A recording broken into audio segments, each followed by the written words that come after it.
ሰላም ክቡራት ተኸታተልቲ ብዘለኹምዎ ኮይንኩም ነዛ ቪድዮ ትሪኡ ብምልኹም ሰላምኩም ብዙሕ ትርፍ ይበለለይ። ነዛ ቻናል ሓደሽቲ ዝኾንኩም ሳብስክራይብ ብምግባር ቤተሰብ ሁኑ። ነዛ ቪድዮ እውን ላይክ ብምግባር ጀምርዋ ክቡራተይ። ቪድዮ እናርአኹም ሳብስክራይብ ዘይገበርኩም ሰባት እኒአኹምና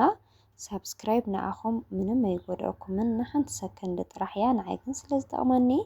ሳብስክራይብ ግበሩለይ ክቡራተይ። ኣበረታትዑኒ ከምቲ ልሙድ ሎማዓንቲ እንታይ ሒዘልኩም መፅአ እኒአኹ ቪድዮ ከምዚ ትሪእዎ ኣለኹም ምስ ዓርሰዋይ ዕዳጋ እናወፃና ኢና። ዕዳጋ መቐለ ከጎብንያ ሒዘያ እናወፃኹ እየ። ካብኡ ኣስቤዛ ሒዝና ክንመፅእ ኢና እና ልዕሊ 5,000 ብር ዝወድእ ኣስቤዛ ከርእየኩም እየ። ክንደይ ናይ ዝኣክል ገንዘብ ኣብ ዓድና ሓሰር ኮይኑ ከም ዘሎ ክንደይ ናይ ዝኣክል እቲ ገንዘብ ብዙሕ ሒዝካ ወፂእካ ጥራሕ ኢድካ ከም ትምለስ ምንም ትርጉም ከም ዘይብሉ ብናይ ሎማዓንቲ ዕዳጋ ከካፍለኩም እየ ማለት እዩ። ዓድና ዘሎ ኩነታት ገንዘብ በርግጥ ኩሉ ግዜ የካፍለኩም እንድየ ግን ሎማዓንቲ ከዓ ንባዕለይ ስለ ዘደንገፀኒ እዩ። ክሳዕ ክንድኡ ዝኣክል ገንዘብ ከጣፊ ኢለ ይሓሰብክዎ ንኸይደ ነይረና ነገር ግን ክሳዕ ክንድኡ ክሳዕ 5,000 ዝኣክል ገንዘብ ኣጣፊአየ ምፅኢስ ብጣዕሚ ተገሪመዋ። ኣብዚ ዳ መጎጎ ኢና ኣቲና ኤሌክትሪክ መጎጎ ክንጥይቕ ኣቲና ነርና። ኣብዚ ከምዚ ትሪእዎ ኣለኹም ኤሌክትሪክ መጎጎ ኣብ ዓድና ክንደይ ኮይኑ መሲልኩም 9,000 እዩ ኮይኑ እዚ ደረጃ እኒኦ እንዲ እዚ ካልኣይ 8,500 ተቐዳማይ ብኣለሚንየም ከዓ 9,000 ኮይኑ ይብለኩም ናይ መጎጎ ዋጋ ኣብ ዓድና ከምኡ በፂሑ። ኣነ ጋሻ ክመፅእ እናሃለኹ 5,000-6,000 እዩ ነይሩ ሕዚ 9,000 ኮይኑ ይብለኩም። ኣብ መቐለ በተለይ ተኻራይቲ ኮንካ ሓንቲ መጎጎ ጥራሕ እያ ትፍቀድ ኣብ ሓደ ገዛውቲ ሓንቲ መጎጎ ንሓደ እንትን የቐምጡ ነናይ ባዕልኻ መጎጎ ምውላዕ ኣይፍቀድን ገለ ከምኡታት ካብኡ ከዓ መጎጎ ዘለዎ ገዛ ተኣቲኻ ብዙሕ ናይ ባዕልኻ መጎጎ ክትገዝእ እንትን ኣይትብልና። ብዝኾነ ግን ኣብዚ ሕዚ ኣትየ እኒአኹ እውን መጎጎ እኒአ እንድዩ በርግጥ ሸር ኮይንካ ኢኻ ብሓንሳብ ትጥቀም። ኣነ ግን ካብ ግዜ ናብ ግዜ እናተቐያየረ ስለ ዝኸድ ኣሎ ናይ ባዕለይ መጎጎ ክገዝእ ኢለ ገዚአልኩም እኒአኹ 9,000 ማለት እዩ ናይ መጎጎ ዝበለ ጥራሕ። እዚ ናይ መጎጎ ጥራሕ ዋጋ የነጊረኩም እኒአኹ ብዘይ መጎጎ ነስቤዛ ዘውፃእናዮ ዋጋ ከዓ ተን 5,000 ዝኾና እንታይ እዩ ዝብል ሸር ክገብረኩም እየ ሓቢርኩም ንክሳዕ መወዳእታ ምሳይ ፅንሑ። ኣብዚ ኤሌክትሪክ ታክሲ እኒአዋ ከምዚ ትሪእዎ ኣለኹም ሎሚ ኣብ ዓድና ኤሌክትሪክ እየን ብጣዕሚ ዝንቀሳቐሳ ኣለዋ። ኤሌክትሪክ ብ30 ቅርሺ ትራንስፖርት እኒአ ይብለኩም። እዘን ዓበይቲ ከዓ ነዳዲ ገለ ምክንያት ብምግባር 50 ቅርሺ 25 መፅአ ሕዚ 50 ቅርሺ በፂሑ። ይኸው መቐለና ብክፋሉ ነዚኣ ትመስል ሕዚ መቐለና በዚ ኩነታት እዚ እኒኣ ንእሽተይ ማይ ምናምን ደመና ገለታት እኒአ እዩ ሕዚ መፅአ እኒአዋ። ኣብ ዓድና እዘን ኤሌክትሪክ ዝበሃላ ከዓ ከርእየኩም እየ እናሓለፍኩና እዘን ናይ ነዳዲ ዳርጋ ሎሚ ብዙሕ ሰብ ኣይጥቀመን ኖ ዋላ ካብ ቦታ ናብ ቦታ ምንቅስቓስ ኣነ ንባዕሉ ካብ ዕዳጋ ሓሙስ ንመቐለ በዘን ኤሌክትሪክ እየ ዝኸድ እምበር እዘን ነዳጅ ተፀቢኻ ሰብ በቃ ብአና ይኸድ ኣሎና ንኽመልኣ ብጣዕሚ ኢኻ ትፅበ። ሰብ ሎሚ ኤሌክትሪክ እዩ ዝጥቀም ኣሎ ኤሌክትሪክ መኪና ኤሌክትሪክ ባጃጅ እዩ ዝጥቀም ኣሎ። ሕዚ መፂኡ እኒአ ዳርጋ መብዛሕትአን ኤሌክትሪክ ኣብዚ ነዳዲ ካብ ዝስኣን በተለይ ብጣዕሚ እየን በዚሐን እኒአዋና። ኣብዚ ሕዚ ግዜ ኣዋፃኢ ስራሕ ዝመስለኒ ናይ ኤሌክትሪክ ነገር ሞተር ይኹን መኪና ወይ ባጃጅ የዋፅኣ ይመስለኒ ክሓስቦ እናሃለኹ ይኸው ከምዚ ትሪእዎን ኣለኹም ነዚታት ይመስል። እዘን ዝሓልፋ ኣለዋ እዘን ቀደም ባጃጅ ዳርጋ ብዙሕ ሰብ ኣይጥቀመለንን። ይኸው መቐለና ከዓ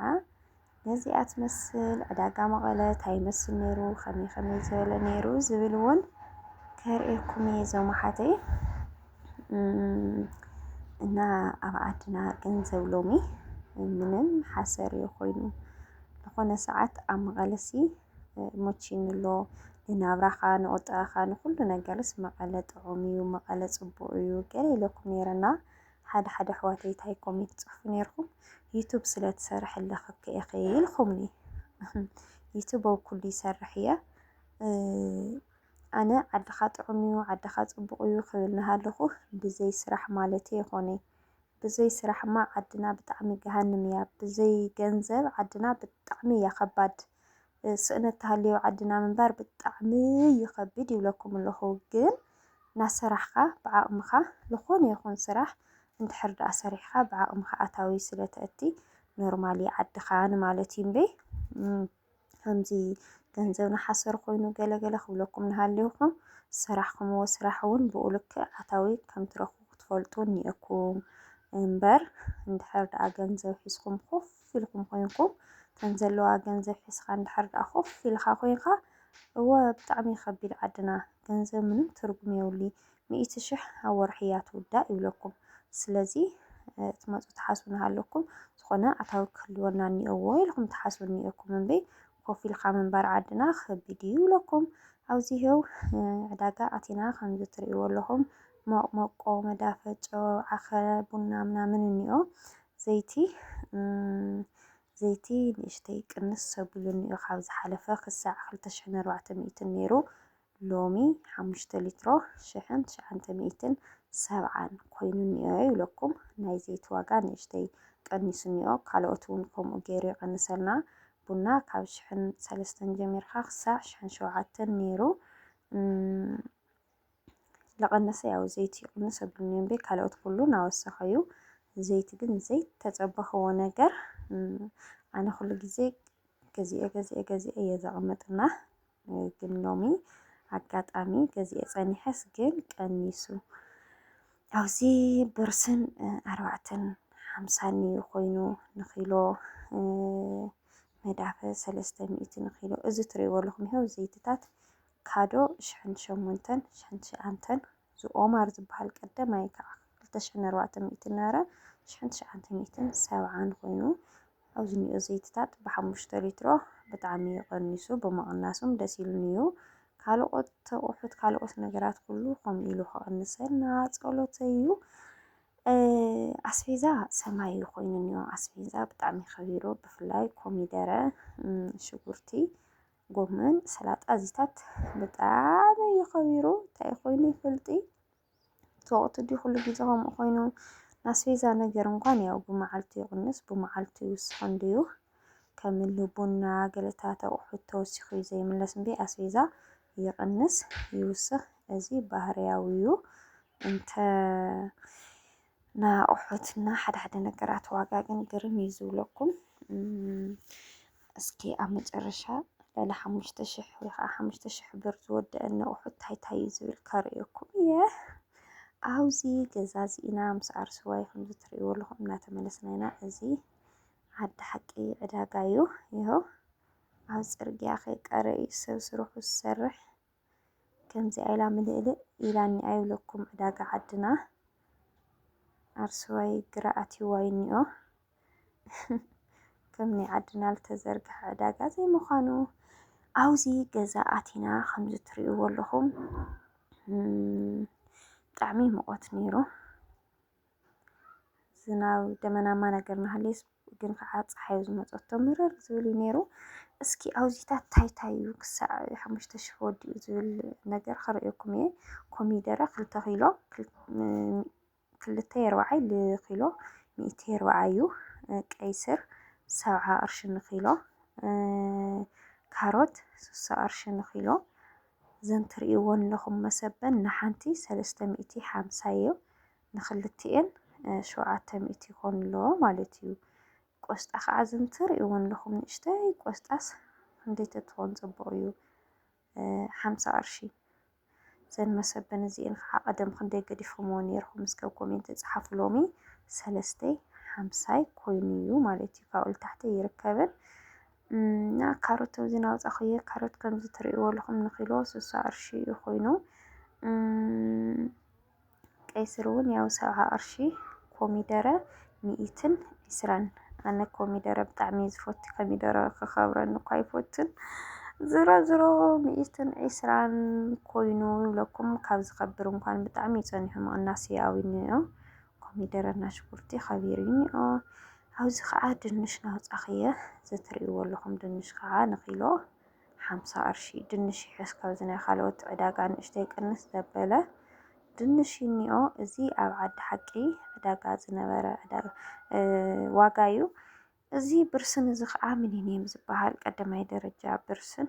450 2 ኪሎ እየን 900 እዛ ሩዝ እዚኣ ከዓ ኣነ ብ1100 እናሃለየት እየ ገዚአ ነይረ ሕዚ ክንደይ ኮይና መሲልኩም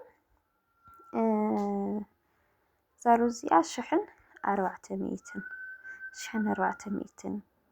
እኒኣ ማለት እዩ ዓድና ካሊእ እንታይ እዩ መዳፈ ናይ መጎጎ ከዓ 300 ንኪሎ ጣጢዕ እውን 350 ማለት እዩ መወፈ ንኾን ኢለ ገዚአዮ እና ዘን ዝረአኹምዎን ኣቑሑት እሲ ልዕሊ 5000 ወዲአን ይብለኩም እስኪ ሕሰብዎ ከምኡ ዶ ወዲኡ ኣነ ብጣዕሚ ግራ ኣትዩኒ በተለይ ሞባይል ባንክ ኣብዚ ሕዚ ግዜ ሞባይል ባንክ ኢና ንጥቀምና ካብ ዝነበረ ቅርሸይስ 5000 ገለን ጎዲሉ ተመሊሰ ንገዛስ ደጊመ ናብ ምፅብፃብ እየ ብስሕተት ድየ ኣሕሊፈሎም ክሳዕ መባልየ በፂሐ ግን ኩሉ ደሚሮዮ ያው ምስ ናታክሱ ብዛዕምዛዑ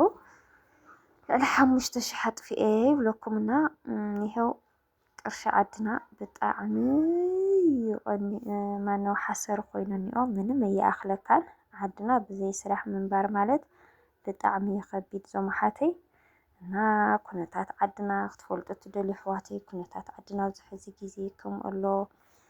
ሓደ ሓደ ምናልባት ተጥዒሞ እውን ናይ ሓደ ሓደ ነገራት ዋጋ ክጥይቀልኩም እየ ብዝተከኣለኒ መጠን ከምቲ ኩሉ ግዜ ዝብለኩም ስቁ ኢሎም ሕክያ ናብዝሑ ፈቃደኛታት ኣይኮኑን ካሜራ ሒዝካ ተሪኦሙካማ ብጣዕሚ ብዙሕ ተጓንፎ እዩ ዘለዎና ክንደይ ሰብ እዩ ዝገጥመካ ብከምኡ እቲ ሰብ ፈቃደኛ ስለዘይኮኑ እምበር እያንዳንዱ ዋጋ ከምቲ ናይ ቀደመይ ተምፀልኩም ደስ ይብለኒ ግን ሕዚ እውን ብዝተከኣለኒ መጠን እናረዳእኹ ሓደ ሓደ ነገራት ሒዘልኩም ክመፅእ እየ ተዘይኮይኑ ከዓ ብቭሎግ ይኹን ንዓኻትኩም ጠቃሚ ብዘበልክዎ ነገር ክመፅእ እየ ይብለኩም ኣብዚ ዕዳጋ ውዒልና ጥምይም ኢልና ስለዝነበረ እዛ ሒዝናያ ዝመፃና ሰላጣ እዛ ትሪእዋ ኣለኹም ሰላጣ እዚኣ ሕዚ 50 ቅርሺ ሰላጣ ሎሚ ብ20 ብ10 ከም ናይ ቀደም የለይ ትሕቲ 50 ቅርሺ ሰላጣ ኣይርከብን ና 30 ተልካየን እውን ሽተይ ቅንጥብ ኢለን እየን ዝባኻ እናብዚ ሰላጣና ናሓፃፅብና ኢና ምሳና ክንበልዕ እዛ መጎጎ ግን ከርእየኩም እየ ገዚአያ እንድየ ናወፈንኩ ከርእየኩም እየ ኣሉሚንየም እና እንታይ ቆርቆሮ ዝበሃል ኣብ 2 ዓመቱ ዝምርትና ብዙሕ ዓመት ተቐሚጡ ዘይምርት ኢሎም ከረድኡና እናሃለዉ ከምኡ እዩ እናቲ ዝምርት 8 ተዘይምርት ከዓ 9,000 ኢሎምኒ ይብለኩም ሎማዓንቲ ዝነበረ ቪድዮ ነዚ መስል ብካሊእ ቪድዮ ክሳዕ ንራኸብ ሰሰናይ ንዓኹም ብጣዕሚ ዝፈትወኩም ሕዚ እውን ነዛ ቻናለይ ንክዓቢ ምብርታዕኹም ኣይፈለየኒ ሰናይ ኮሜንታትኩም ኩሉ ኣይፈለየኒ ብጣዕሚ ዝፈትወኩም ቻው